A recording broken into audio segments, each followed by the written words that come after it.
Hi friends, మనం last క్లాస్లో article 14, article 15 discussion చేసాము సమానత్వ హక్కులో. ఇప్పుడు ఈ క్లాస్లో 16, 17, 18 గురించి డీటెయిల్గా మనము తెలుసుకోబోతున్నాం. ఏంటి ఈ 16వ ఆర్టికల్? 16వ ఆర్టికల్ ఏంటి అంటే చట్టం సమాన అవకాశాలు కల్పించడానికి ఉద్దేశించింది.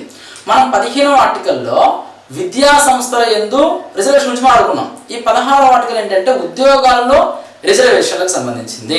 ఓకేనా? అంటే ఎప్పటి నుంచో అణగారిన వర్గాలకు సంబంధించి సమాజంలో నిరాదరణకు గురవుతున్నటువంటి వారికి సహాయ సహకారాలు అందించాలనే ఉద్దేశంతో, వారికి చేయూతలు అందించాలనే ఉద్దేశంతో ప్రభుత్వం ఏం చేయాలంట? చట్టం సమాన అవకాశాలు కల్పించాలి. చట్టం ఏం చేయాలి? సమాన అవకాశాలను కల్పించాలి. చట్టం సమాన అవకాశాలు కల్పించడానికి ఉద్దేశించింది. చట్టము అనేది సమాన అవకాశాలు కల్పించాలి.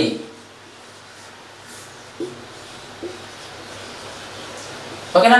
చట్టం అనేది సమాన అవకాశాలు కల్పించడానికి ఉద్దేశించిందే ఈ 16వ ఆర్టికల్. అంటే ఈ 16వ ఆర్టికల్ మనకి ఏం తెలియజేస్తుంది అంటే 16 ఇందులో కూడా సేమ్ 16 1 2 3 4 4A 4B 5 6 ఇలా ఉంటాయి. జాగ్రత్తగా వినండి. 16వ ఆర్టికల్ ఏం తెలియజేస్తుంది అంటే 16(1) సబ్ ఆర్టికల్ ఏంటి అంటే ప్రభుత్వ ఉద్యోగాలు పొందే విషయంలో పౌరులకి సమాన అవకాశాలు కల్పించాలి. అంటే ఏంటి? ప్రభుత్వ ఉద్యోగాలు పొందే విషయంలో ప్రభుత్వ ఉద్యోగాలు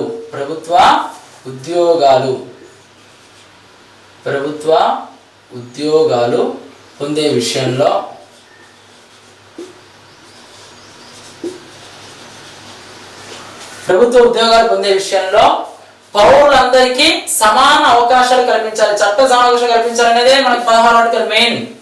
ఓకేనా? ప్రభుత్వ ఉద్యోగాలు పొందే విషయంలో పౌరులందరికీ సమాన అవకాశాలు కల్పించాలి. పౌరులందరికీ సమాన అవకాశాలు కల్పించాలి. పౌరులందరికీ సమాన అవకాశాలు కల్పించాలి.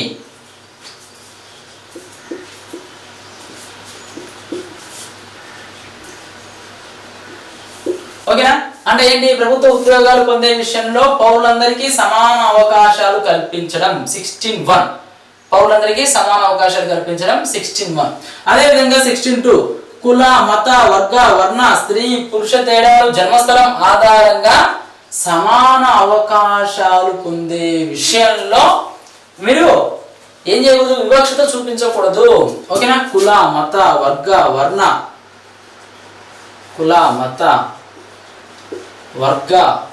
వర్ణ, స్త్రీ పురుష తేడాల ఆధారంగా, స్త్రీ పురుష జన్మస్థలం,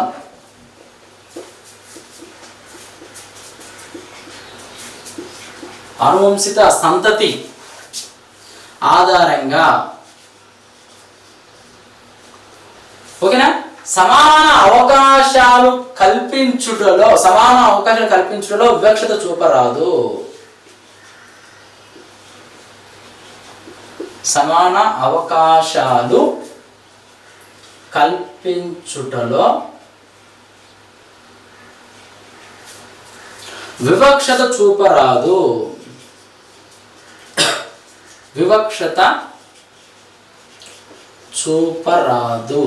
ఓకేనా? అంటే ఏంటి? 16(1) ప్రభుత్వ ఉద్యోగాలు పొందే విషయంలో పౌరులందరికీ సమాన అవకాశాలు కల్పించాలి. 16(2) ఏంటి? కుల, మత, వర్గ, వర్ణ, స్త్రీ పురుష జన్మస్థలం, అనువంశిక సంతతి వీటన్నిటి ఆధారంగా సమాన అవకాశాలు కల్పించడం ఏం చూపించకూడదంట? వివక్షత చూపకూడదు. అదేవిధంగా షెడ్యూల్ ప్రాంతాలలో, అదేవిధంగా జమ్మూ కాశ్మీర్లో, కేంద్రపాలిత ప్రాంతాలలో ఆర్టికల్ 371D కింద ఉన్న కొన్ని రాష్ట్రాల యందు ఉద్యోగాలు పొందే విషయంలో కల్పించిన అవకాశాలు సమానతకు విరుద్ధంగా భావించకూడదు. అంటే 16(3) ఏంటి అంటే షెడ్యూల్ ప్రాంతాలలో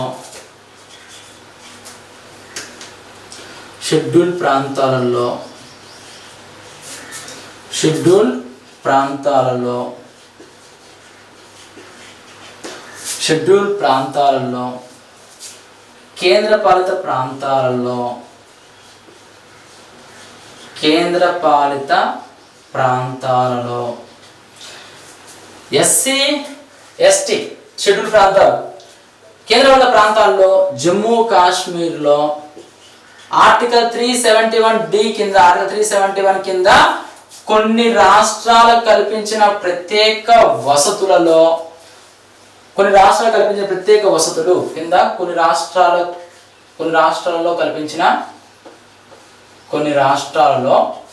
కల్పించిన ప్రత్యేక వసతులు సమానత్వానికి విరుద్ధంగా భావించరాదు.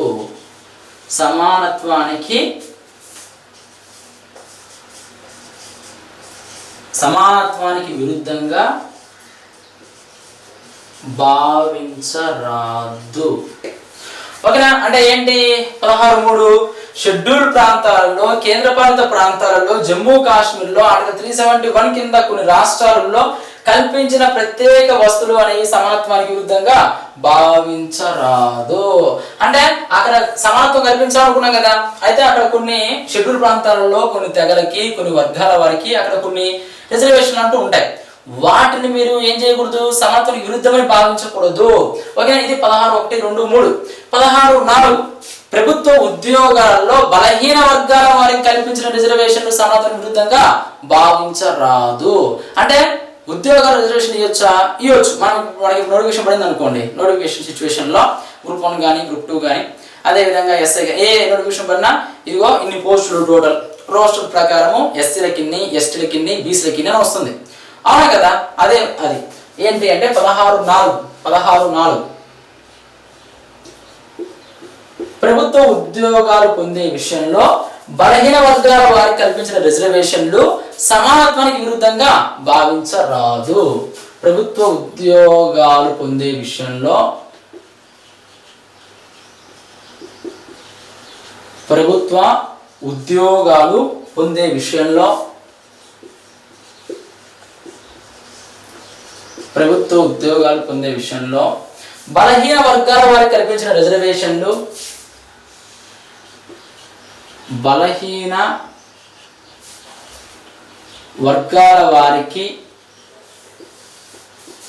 బలహీన వర్గాల వారికి కల్పించిన రిజర్వేషన్లు బలహీన వర్గాల వారికి కల్పించిన రిజర్వేషన్లు సమానత్వానికి విరుద్ధంగా భావించరాదు. సమానత్వానికి అంటే మనం చెప్పుకునేదంతా సమానత్వం హక్కు కదా, 14 నుంచి 18 వరకు సమానత్వానికి సంబంధించినవే. అందులో ఒక్కొక్క సబ్ సెక్షన్స్ గురించి మనం మాట్లాడుకుంటున్నాం. సమానత్వానికి విరుద్ధంగా భావించరాదు. ఓకేనా? అంటే ప్రభుత్వ ఉద్యోగాలు పొందే విషయంలో బలహీన వర్గాల వారికి కల్పించిన రిజర్వేషన్ ఏవైతే ఉన్నాయో అవి సమానత్వానికి విరుద్ధమని మీరు భావించకూడదు. సమానత్వానికి విరుద్ధంగా మీరు చూడకూడదు. సమానత్వానికి విరుద్ధమని మీరు అనుకోకూడదు. ఓకేనా? అది 16(4). అంటే ఉద్యోగాల విషయంలో ఇది ఉద్యోగాలు రిజర్వేషన్ ఇవ్వచ్చు. అయితే 16(4)A ఉంది. ఏంటి? ప్రమోషన్లలో రిజర్వేషన్లు చాలా ఇంపార్టెంట్. 16(4)A, 16(4)B చాలా ఇంపార్టెంట్. 16(4)A ఓకేనా? 16(4)A ఏం తెలియజేస్తుంది అంటే పదోన్నతులలో రిజర్వేషన్లు, పదోన్నతులు అంటే ప్రమోషన్లు, పదోన్నతులలో రిజర్వేషన్ ఇవ్వచ్చు. ఇందిరా సహాని కేసులో సుప్రీంకోర్టు పదోన్నతుల రిజర్వేషన్ వద్దని చెప్తే 77వ రాజ్యాంగ సవరణ ద్వారా ఈ అంశాన్ని చేర్చారు. ఏం లేదండి, కోర్టులు వద్దని చెప్పడం, వీళ్ళు రాజ్యాంగ సవరణ చేయడం అంతే. ఇందిరా సహాని కేసులో ఇందిరా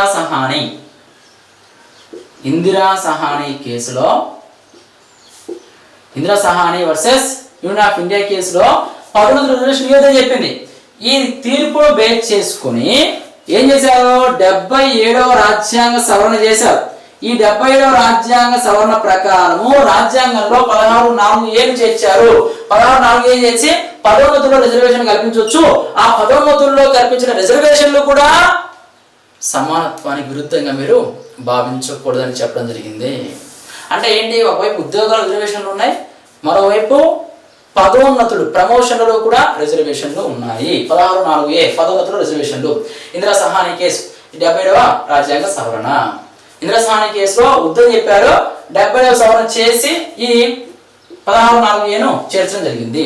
నెక్స్ట్ 16(4)(b), ఇది కూడా చాలా చాలా ఇంపార్టెంట్. 16(4)(b), ఈ 16(4)(b) ఏం తెలియజేస్తుంది అంటే, సపోజ్ ఏదైనా నోటిఫికేషన్ ఇచ్చారండి.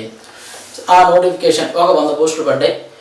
ఆ నోటిఫికేషన్లో ఎస్సీలకు ఒక 16 పోస్టులు ఉన్నాయి. అయితే 16 మంది దొరకలేదండి, ఒక 9 మంది దొరికారు. మిగతా 7 పోస్టులు ఉన్నాయి.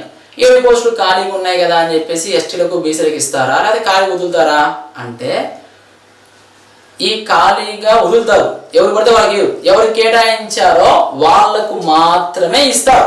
అంటే అవి ఫిలప్ కావు. నెక్స్ట్ నోటిఫికేషన్ లో క్యారీ ఫార్వర్డ్ పోస్టులుగా అవి ఉంటాయి. అంటే 16(4)(b) ఏం తెలియజేస్తుంది అంటే, ఏదైనా నోటిఫికేషన్ లో ప్రభుత్వము ఎవరికైనా రిజర్వేషన్ల ప్రకారము, రోస్టర్ పాయింట్ల ప్రకారము ఎన్ని పోస్టులు చెప్తే అర్హులైన అభ్యర్థులు లభించే వరకు ఆ పోస్టులు ఉంటాయి. ఇన్ కేస్ ఆ నోటిఫికేషన్ లో ఎవరు అర్హులైన అభ్యర్థులు లభించకపోతే నెక్స్ట్ నోటిఫికేషన్ అవి క్యారీ ఫార్వర్డ్ అవుతాయి. అవి బ్యాక్లాగ్ పోస్టులు కూడా అంటారు. అంటే 16(4)(b) ఏంటి? క్యారీ ఫార్వర్డ్ పోస్టులు. క్యారీ ఫార్వర్డ్ పోస్టులు బ్యాక్లాగ్ పోస్టులుగా వాటిని ఉంచుతారు.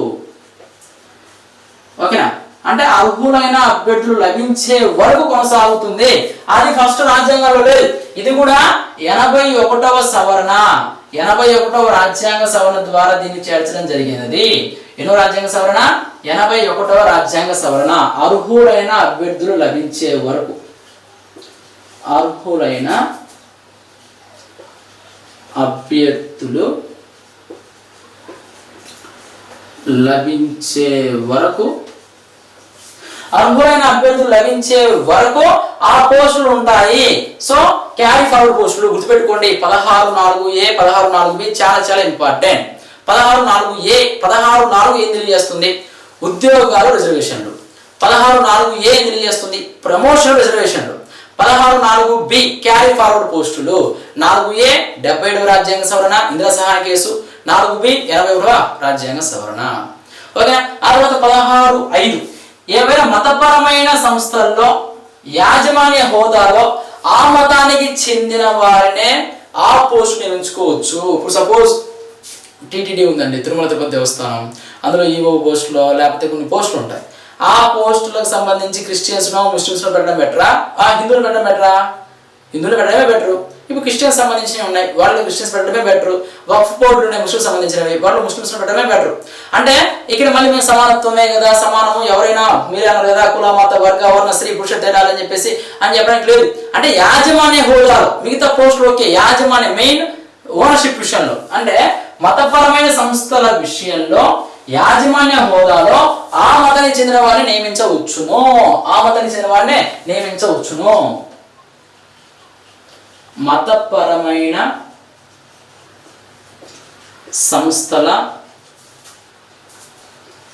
మతపరమైన సంస్థల నిర్వహణలో యాజమాన్య హోదాలో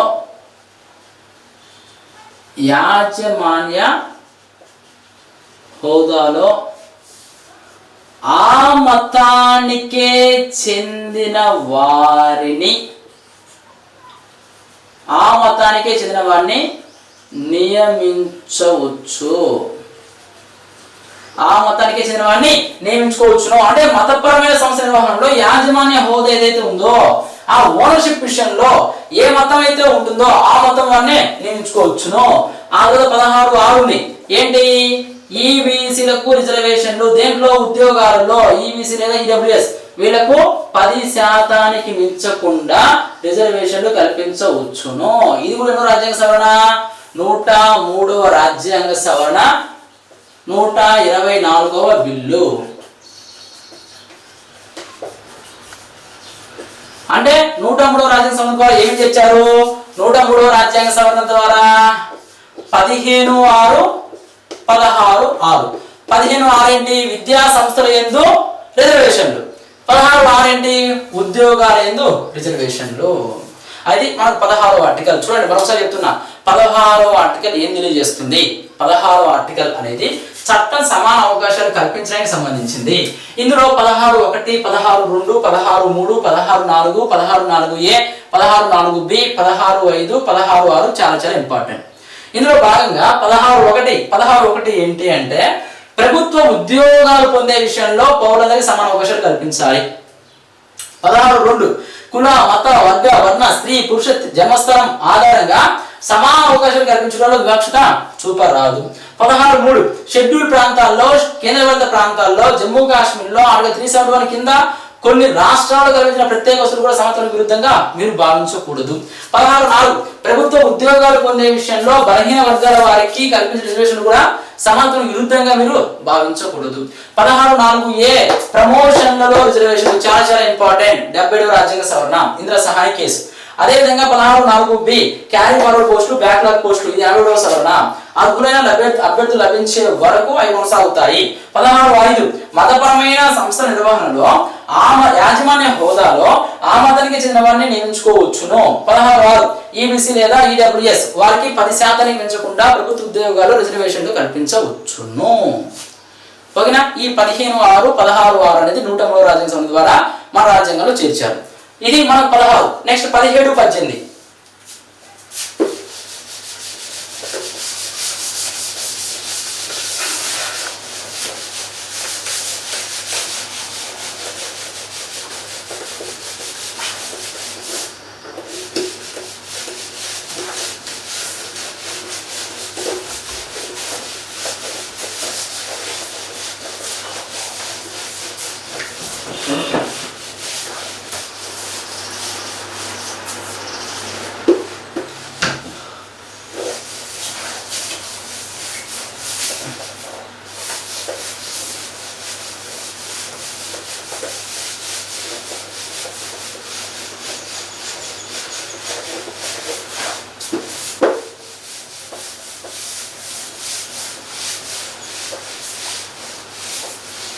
ఓకేనా? నెక్స్ట్ మనకు 17, 18.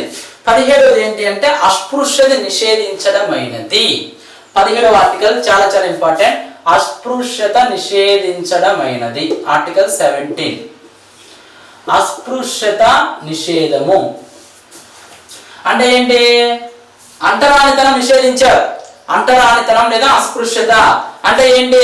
మనకు దళితులను కానీ లేకపోతే వివిధ వర్గాలకు చెందిన వారు కానీ కొన్ని బలహీన వర్గాల వారిని కానీ సమాజంలో అడుగుపెట్టనీయకుండా ఉండడం కానీ, దేవాలయాల్లో అడుగుపెట్టనీయకుండా ఉండడం కానీ, పబ్లిక్ స్థలాలు అడుగుపెట్టనీయకుండా ఉండడం కానీ, వాళ్ళ యొక్క స్థలాలను స్వాధీనం చేసుకోవడం కానీ, అక్కడ కళేబరాలు వేయడం కానీ, వాళ్ళను హింసించడం కానీ, దూషించడం కానీ, కొట్టడం కానీ, నగ్నంగా చేయడం కానీ, గుండు గీయడం కానీ, ఇలాంటివన్నీ కూడా మనకు మధ్యయుగాల్లో జరిగాయి. మనకు స్వాతంత్రం సిద్ధించిన తర్వాత ఆధునిక భారతదేశంలో ప్రతి పౌరుడికి హక్కులు ఉండాలి, ప్రతి వర్గానికి ప్రతి వ్యక్తికి హక్కులు ఉండాలన్న ఉద్దేశంతో దీన్ని తీసుకురావడం జరిగింది. ఓకే, అస్పృశ్యత పాటించడం నేరము, అంటరానితనం పాటించడం నేరము. అస్పృశ్యత నిషేధించడమైనది. అస్పృశ్యత నిషేధించడమైనది అంటే అంటరానితనం పాటించడం నేరం. అంటరానితనం పాటించడం నేరం. అంటరానితనం పాటించడం నేరం.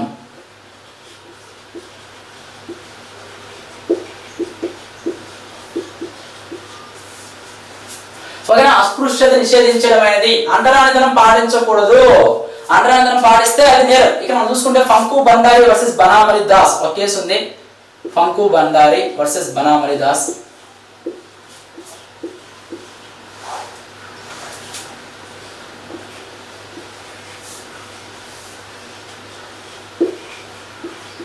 అదేవిధంగా అప్పయింగాలే వర్సెస్ స్టేట్ ఆఫ్ కర్ణాటక, ఈ రెండు కేసులు ఉన్నాయి. ఏంటి అంటే ఫంకు బండారి వర్సెస్ బనామలి దాస్ కేసులో ఈ బలహీన వర్గాల దళితులకు సంబంధించిన వాళ్ళను క్షవరం చేయడానికి, క్షవరం మన కటింగ్ షాప్ ఉంటుంది కదా, అక్కడికి వెళ్తే వాళ్ళు చేయకుండా వాళ్ళను సామాజిక బహిష్కరణ చేశారు. సామాజిక బహిష్కరణ చేస్తే కలకత్తా హైకోర్టు ఇచ్చిన తీర్పు మేరకు అస్పృశ్యత నివారణ చట్టము తీసుకొచ్చారు. కలకత్తా హైకోర్టు ఇచ్చిన తీర్పు మేరకు ఏం చేశారు? అస్పృశ్యత నివారణ చట్టం 1955 తీసుకొచ్చారు. అస్పృశ్యత నివారణ చట్టము, అస్పృశ్యత నిషేధ చట్టము లేదా అస్పృశ్యత నివారణ చట్టం తీసుకొచ్చారు. ఎప్పుడు? 1955లో అస్పృశ్యత నివారణ చట్టం తీసుకొచ్చారు కలకత్తా హైకోర్టు యొక్క తీర్పు మేరకు. ఆ తర్వాత అప్పర్ ఇంగాలే వర్సెస్ కర్ణాటక కేసులో కర్ణాటక హైకోర్టు ఇచ్చిన తీర్పు మేరకు ఈ అస్పృశ్యత నిషేధ చట్టం కాస్త ఎలా మారింది అంటే ఈ పౌర హక్కుల పరిరక్షణ చట్టం 1976 గా మారింది. ఈ అస్పృశ్యత నివారణ చట్టం కాస్త అస్పృశ్యత నివారణ చట్టాన్ని ఎలా మార్చారు కలకత్తా హైకోర్టు తీర్పు మేరకు అంటే పౌర హక్కుల పరిరక్షణ చట్టం 1976. పౌర హక్కుల పరిరక్షణ చట్టం 1976 గా మార్చారు. ఓకేనా? పౌర హక్కుల పరిరక్షణ చట్టం 1976 గా దీన్ని మార్చారు. అదే తర్వాత ఎస్సీ ఎస్టీ అట్రాసిటీ చట్టంగా మారినది. అంటే చూడండి, ఆర్టికల్ 17 ఏం తెలియజేస్తుంది? అస్పృశ్యత నిషేధించడం అయినది, అంటరాంతరం పాటించడం నేరం. ఫంకు బండారి వర్సెస్ బనామణి దాస్ ఈ కేసులో సామాజిక బహిష్కరణ చేసిన నేపథ్యంలో క్షవరం చేయడాన్ని నిషేధిస్తూ కలకత్తా గురించిన తీర్పు మేరకు అస్పృశ్యత నివారణ చట్టము లేదా అస్పృశ్యత నిషేధ చట్టం తీసుకొచ్చారు.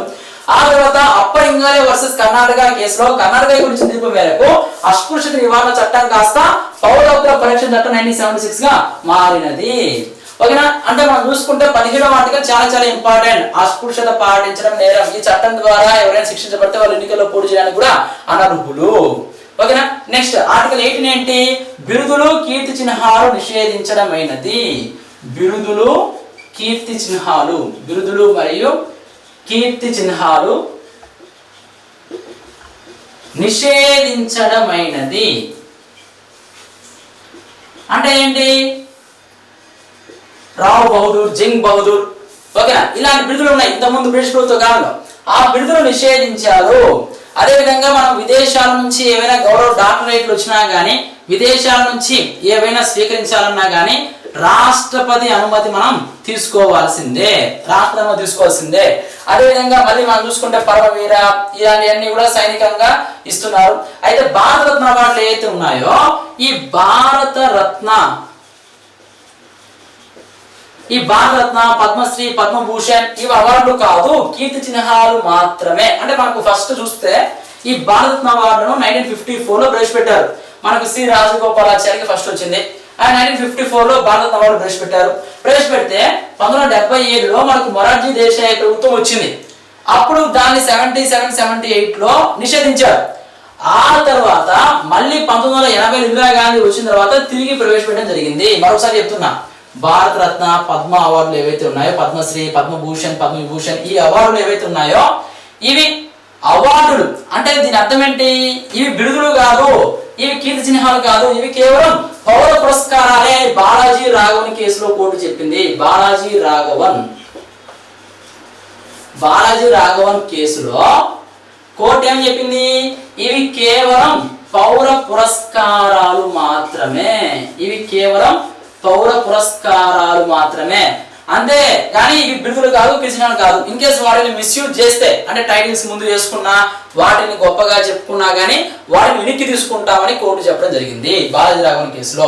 ఓకేనా? 14 చట్టం ముందు అందరూ సమానులే. 15 సమానత్వం ఏదైతే ఉందో వివక్ష చూపించకూడదు.